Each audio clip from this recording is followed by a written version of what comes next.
Ansari brothers interior home decor. हमारे यहाँ imported wallpaper, customize wallpaper, 3D foam seat, 3D PVC panel, ceiling panel, window blind और artificial grass इत्यादि उचित मूल्य पर उपलब्ध है। पता है ठेपहा बाजार, मस्जिद टोला, जीरादेव ब्लॉक के पास, Siwan. Bahurani sari palace and garments. हमारे यहाँ फैंसी साड़ी, वैवाहिक साड़ी, लक्ष्मीपति साड़ी, सुभाष साड़ी, लहंगा, चुन्नी, coat pant, sherwani, suit piece, kurti, लेगी, frock suit, jeans top, gown, jeans, short, T shirt, बाबा सूट एवं किड्स वेयर इत्यादि फैंसी वस्त्र उचित मूल्य पर उपलब्ध है।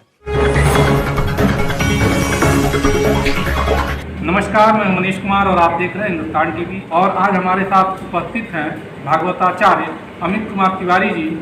आइए आज हम इनसे बात करते हैं और जानते हैं कि यज्ञ का हमारे जीवन में क्या महत्व है और यज्ञ जो है वातावरण के शुद्धिकरण के लिए कितना महत्वपूर्ण है। सबसे पहले आपका स्वागत है हमारे चैनल। सर्वप्रथम हिंदुस्तान टीवी का बहुत बहुत धन्यवाद। और आप सबके अथक प्रयास से ये जन जन तक इस यज्ञ का, इस धर्म का प्रचार प्रसार हो रहा है। हर व्यक्ति के जीवन में धर्म ऐसे कार्य करता है कि उस जैसे एक पतंग की डोरी कट जाए, उस पतंग का कब गिरेगा, कहाँ गिरेगा, कोई पता नहीं है।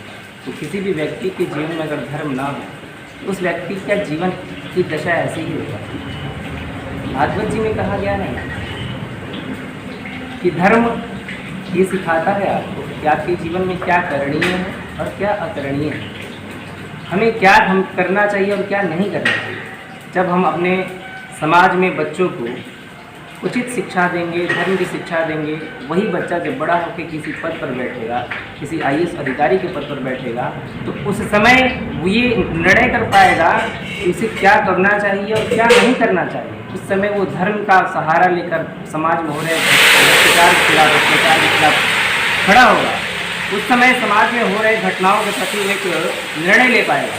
उस सकारात्मक ऊर्जा के साथ वो समाज सुधारक बन पाएगा। और समाज से हमारा धर्म हट चुका है। यही कारण है कि आज हमारे समाज में कोई स्वामी विवेकानंद नहीं हो पाता। आज हमारे समाज में बच्चे बौद्धिक विकास तो कर पाते हैं पर कोई राजेंद्र बाबू नहीं हो पाता। अस्तु ये हम सब का ये प्रयास है, इस धर्म के माध्यम से बच्चों में प्रखर राष्ट्रवाद है, अपने देश के प्रति सच्चा प्रेम है और अपनी संस्कृति से लगाव है। बहुत बहुत धन्यवाद है आपका कि आपने अपने माध्यम से, हिंदुस्तान टीवी के माध्यम से इसे जन जन तक पहुँचाने का कार्य आपने उठाया है। आज के समय में लोगों के अंदर से भगवान के प्रति जो आस्था होती है वो खत्म होते जा रही है, खासकर टीनेज में। आज के नवयुवक नवयुवतियाँ जो हैं और मतलब इन सब चीज़ों से विश्वास उठता जा रहा है। तो इसके पीछे आप क्या कारण मानते हैं? आँखें जो है ना वो दृष्टा है और दृष्टि जो है वो सृष्टि करती है। तो आप विचार कीजिए कि सुबह से शाम तक हमारी दृष्टि देखती क्या है। हम सुबह से शाम तक चलचित्र देखते हैं, फ़ोन के माध्यम से, चलचित्र के माध्यम से हम क्या देख रहे हैं? फिल्में देखते हैं, जिन फिल्मों में नग्नता, फुहड़पना, गाली गलौज, माँ बाप की आज्ञा का अवहेलना करना इत्यादि सारी चीज़ें हमें उसके माध्यम से हम देखते हैं। और जो देखते हैं वैसे विचार उत्पन्न होता है और जो विचार उत्पन्न होता है वही हमारे जीवन में संस्कार बनते जाता है। हम अपनी संस्कृति से दूर हो गए। सोचिए क्या उस समाज में इस प्रकार की घटनाएं हो सकती हैं जिस समाज में राम जैसा आदर्श हो, जिस समाज में भरत जैसा भाई हो, जिस समाज में माँ सीता जैसी नारी हो जो अपने पति के लिए उन्होंने राज्य के सुख का त्याग कर दिया। ऐसा पुत्र जो अपने पिता की आज्ञा का पालन करने के लिए एक क्षत्र राज्य का परित्याग कर वनवास को स्वीकार कर दिया। तो समस्या यहाँ है कि हम अपनी संस्कृति, अपने ग्रंथों का गहन अध्ययन नहीं कर पाते हैं और यही कारण है, यही वजह हो गया है कि हम अपनी संस्कृति से दूर हुए हैं। यही कारण है कि एक भाई से एक भाई संपत्ति तो बांटता है पर उस भाई की विपत्ति नहीं बांटता, क्योंकि आज हम राम के आदर्श को भूल चुके हैं। आज हम माँ सीता के उन आदर्श को भूल चुके हैं जिस आदर्श के सहारे माँ उस राज्य के सुख का परित्याग करके अपने पति के साथ वन में जाना स्वीकार किया। आज बच्चियाँ जब अभिनेत्रियों को देखती हैं, उनके नग्नता को देखती हैं, उनके फुहड़पन वस्त्र को देखती हैं, उसे अपना श्रृंगार समझती हैं, उसे अपना परिधान समझती हैं और ये नहीं समझ पाते कि वो उसका समाज है, वो हमारा समाज नहीं है। हमारे समाज में हमें कैसे रहना चाहिए, हमारे प्रधान क्या होने चाहिए, हमें वस्त्र कैसे पहनने चाहिए। कारण ये है कि हम समाज में किसी पर दोष तो करते हैं, पर उस दोष को हटाने का कारण क्या होना चाहिए, कैसे वो हटेगा, समाज से कैसे जाएगा, इस पर विचार नहीं करते। हम निजी सुख चाहते हैं। हम ये चाहते हैं कि संस्कृति भले पीछे हो, पर अपने जीवन को हम अपने तरीके से जिए। सिद्धांत जो है, हम कभी सिद्धांत को मानते नहीं हैं। सिद्धांत कहता है कि हमें ऐसा कोई कार्य नहीं करना चाहिए जिससे समाज में कोई गलत संदेश जाए। हमें ऐसा कोई कार्य नहीं करना चाहिए जिससे समाज में एक ये मैसेज जाए कि न करने वाला काम एक बच्चे के दिलो दिमाग पर बैठे, उसके मस्तिष्क पर बैठे। और ये जिम्मेदारी हमारी भी है, आप सबकी भी है, और हमारे पूरे समाज की। ऐसा क्या करना चाहिए? क्योंकि अभी जो स्थिति उत्पन्न हुई है, आप देखिए तो एक अभिभावक के कहने में बच्चा नहीं रहता। जो टीन एज होता है, हमको लगता है कि आजकल तो 10 या 12 साल से शुरू हो जा रहा है। 12 से 18 साल 20 साल तक का जो उम्र होता है, उसमें किसी की भी बात जो है कड़वी लगती है, बुरी लगती है। अभिभावक की बात बुरी लगती है, कोई अच्छा समझाए भी तो बात बुरा लगता है, और भटकाव होने की जो संभावना है बहुत प्रबल होती है। तो ऐसे स्थिति में आपके हिसाब से एक अभिभावक को अपने बच्चों को कैसे संभालना चाहिए, कैसे उनका लालन पालन करना चाहिए? देखिए, बहुत सुंदर प्रश्न किया जो आपने कहा कि एक ऐसा उम्र होता है जब हम कुछ समझाते हैं ना, उसे क्रोध आता है, वो समझना नहीं चाहता है।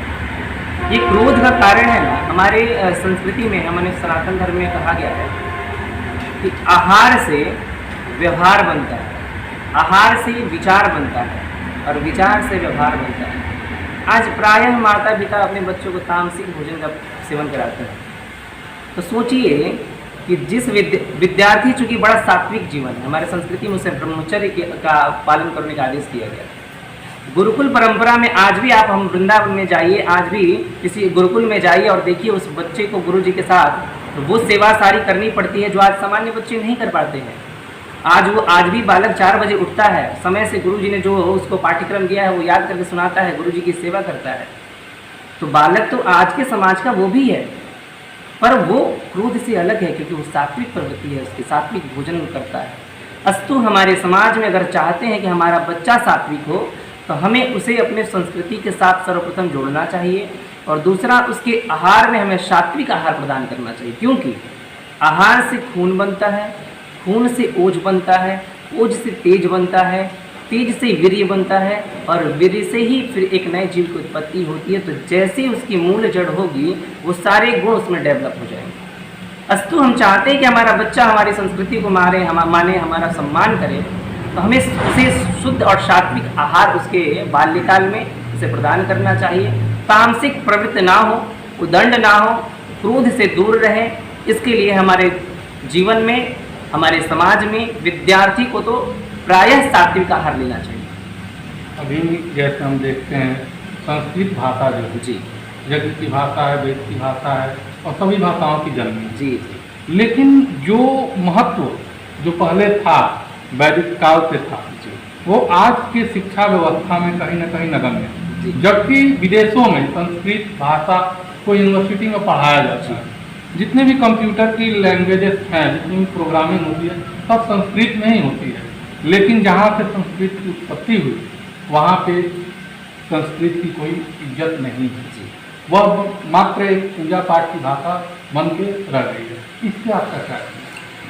आप सब तो बहुत जो मैं बताने वाला हूँ वो तो आप सबसे वो सारे विषयों से परिचित हैं। आप सब जानते हैं कि भारत पर 700 वर्ष मुगलों का राज रहा है, और इसी भारत पर 200 वर्ष अंग्रेजों ने भी राज किया है। तो जब उन लोगों का वो राज करने की पद्धति को जब अपना रहे हैं, तो उनका पहला जो उद्देश्य था वो ये था कि भारत की गुरुकुल परंपरा को ध्वस्त करना।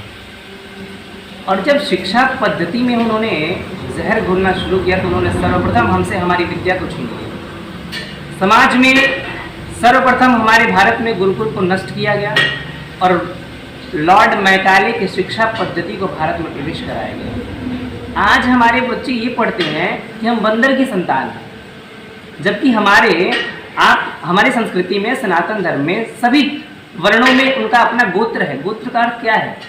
गोत्र का अर्थ है कि कई लाख वर्ष, 3000 5000 तो छोड़ दीजिए, कई लाख वर्ष पूर्व जो संत थे उन संतों के वंशज हैं। तो हम बंदर के वंशज कैसे हुए?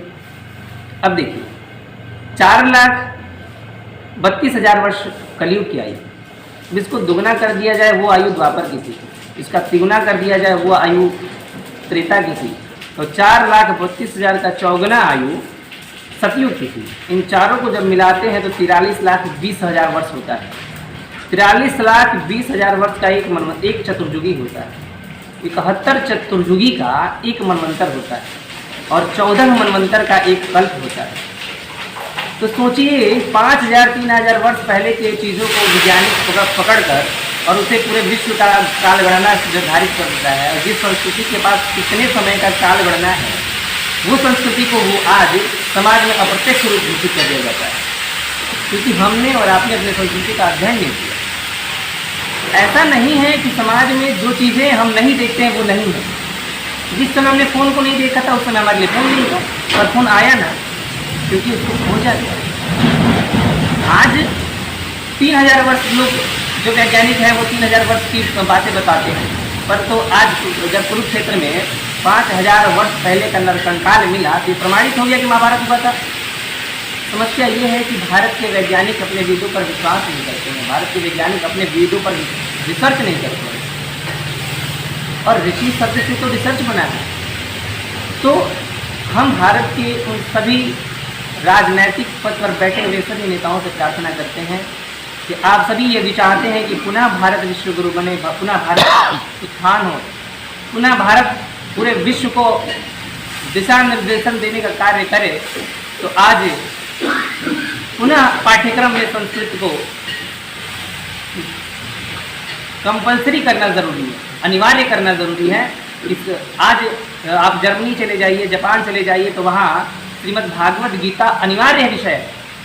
आज विदेश के देशों में, बाहरी देशों में हमारी संस्कृति को अपनाया जा रहा है, और हम अपने देश में अपनी संस्कृति पर संदेह करते हैं।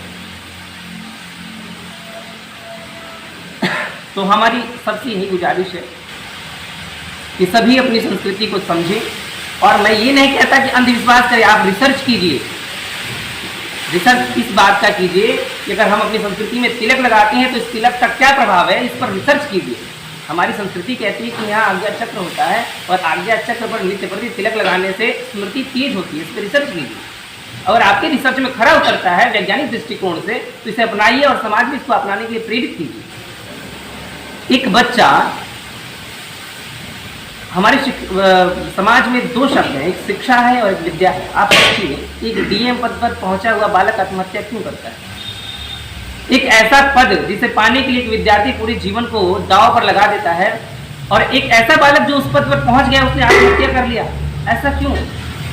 क्योंकि समाज में दो शब्द ज्ञान को परिभाषित करता है, एक है शिक्षा और दूसरा है विद्या। शिक्षा का अर्थ है जीविका परक ज्ञान को हम शिक्षा कहते हैं। जब बच्चा 10वीं पास करता है तो समाज के लोग उसे ये बताते हैं कि बेटा ये वाली पढ़ाई पढ़ो, तुम्हें 10,000 की नौकरी मिलेगी, ये वाली पढ़ाई पढ़ो 20,000 की नौकरी मिलेगी। वो बच्चा जीवन पर्यंत वो सिर्फ सैलरी पढ़ता है, नौकरी पढ़ता है। इसलिए नौकरी तो पा जाता है, पर जीवन का जो तत्व है, जीवन का जो सार है, जीवन के जो रिश्ते हैं, नाते हैं, संबंध हैं, उन सारी चीज़ों से वो बच्चा विमुख हो जाता है। दूसरा है विद्या।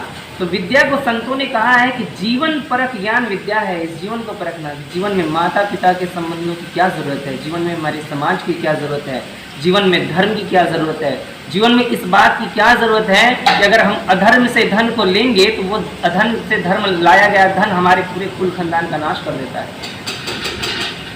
समाज में आज विद्या की बहुत आवश्यकता है। हम संस्कृति से उसको हटा देते हैं। वो व्यक्ति जब संस्कृति से हट जाता है तो एक धन, सिर्फ धन के इर्द गिर्द ही उसका पूरा जीवन खत्म हो जाता है।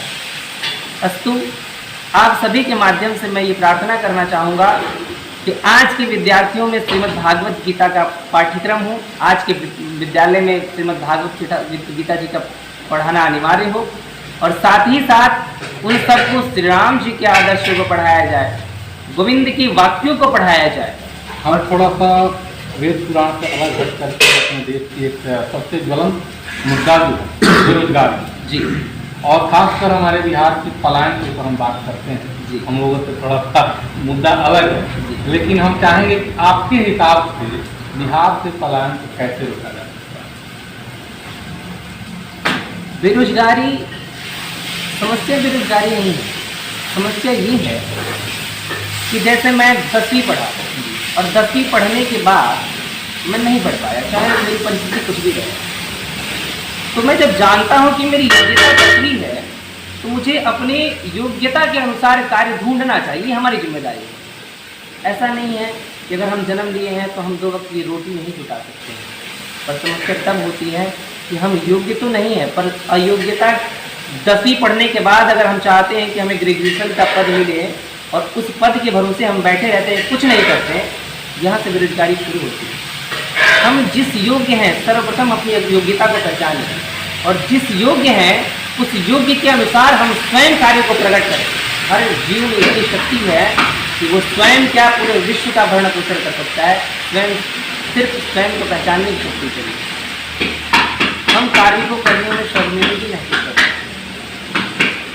समस्या यहाँ भी है कि हम जब भी कोई संकट आता है तो हम दूसरे पर थोपना जानते हैं। अगर हमें खाने के लिए नहीं मिला तो हम समाज के ऊपर थोपते हैं, कभी नेताओं के ऊपर थोपते, कभी मोदी जी के ऊपर थोप देंगे कि आपके आ जाने से बेरोजगारी आ गई। हाँ, बेरोजगारी का कारण ये भी है कि आज भारत में जो सर्वप्रथम ज़रूरत है वो ये है कि जनसंख्या पर नियंत्रण हो। ऐसा नहीं होना चाहिए कि भारत एक विस्फोटक देश बन जाए जनसंख्या के मामले में। आज वो समय नहीं रह गया है कि एक परिवार में एक माता के पिता से 10 संतानें उत्पन्न हो। तो भारत सरकारों को मेरे तरफ से तो ये प्रार्थना ज़रूर रहेगी कि जनसंख्या नियंत्रण पर विचार करें, और दूसरी तरफ पूरी जनता से भी ये प्रार्थना रहेगी कि आप जहाँ हैं, जिस औहदे में हैं, जिस स्थिति में हैं, जिस योग्यता में हैं, आप उस योग्यता अनुसार स्वयं कार्य को प्रकट कीजिए। और हम जब तक दूसरे पर भरोसा करेंगे तब तक हम भरोसा के लायक ही बने रह जाएंगे। जिस दिन हम स्वयं पर उम्मीद कर लेते हैं, स्वयं पर भरोसा कर लेते हैं, तो हमारी आत्मशक्ति हमें बहुत बड़ी एक शक्ति प्रदान करती है और स्वयं को हम समाज में स्थापित कर पाते हैं। आपने देखा होगा कि एक छोटा सा बच्चा जो फुटपाथ पर पढ़ता है वो अपनी लगन से अपने उस अथक प्रयास से एक दिन एक बहुत बड़े पद पर बैठ जाता है। तो अगर वो भी दूसरे पर दोष देना चाहता, अपनी गरीबी को ही अपनी कमजोरी मान लेता, तो वो बच्चा नहीं बन पाता। पर वो अपनी गरीबी को, अपने उस कष्ट को कमजोरी नहीं बनने देता, बल्कि उसे अपना हथियार बना लेता है। तो संदेश तो ये भी देना चाहता हूँ कि जो हमारी कमजोरी हो उसे ही अपनी हथियार बना लेनी चाहिए, उसे अपनी मजबूती बनाकर समाज में स्वयं को स्थापित करना चाहिए। हमारा अंतिम प्रश्न है कि एक मनुष्य के जीवन का एक लक्ष्य क्या होना है? मनुष्य के जीवन का परम लक्ष्य है अध्यात्म से और सामाजिक से, दोनों दृष्टिकोण से हम बताते हैं। अध्यात्म ये कहता है कि 84 लाख योनियों में जब आदमी चला जाता है ना, तो हर बार किसी न किसी जीव के रूप में आता है। कभी कुत्ता बनेगा, कभी बिल्ली बनेगा, कभी मच्छर बनेगा। तो समस्या ये होती है जब 84 लाख में भ्रमण करता है तो वो कभी अपनी मृत्यु मरता नहीं, इसीलिए वो कभी उसकी गति नहीं होती। और वो जब मानव बनता है ना तो उसे चेतना मिलती है, उसे सोचने समझने की बुद्धि मिलती है। तो जब हम मानव बने तो प्रभु के बताए हुए सत्कर्म पर चलते हुए ऐसा प्रयास करें कि फिर हमें किसी ऐसी योनि में न जाना पड़े कि हमारी गति खराब हो। इतना ज़रूर कर लें कि अगर नहीं बहुत बड़ा परम पद पा सकें तो इतना सत्कर्म तो करें कि हम पुनः मनुष्य बन पाएँ, पुनः प्रभु की सेवा कर पाएँ और हम निरंतर भगवान की भगवत भक्ति में हमारा चित्त लगा रहे। ये तो हमारा आध्यात्मिक कारण है।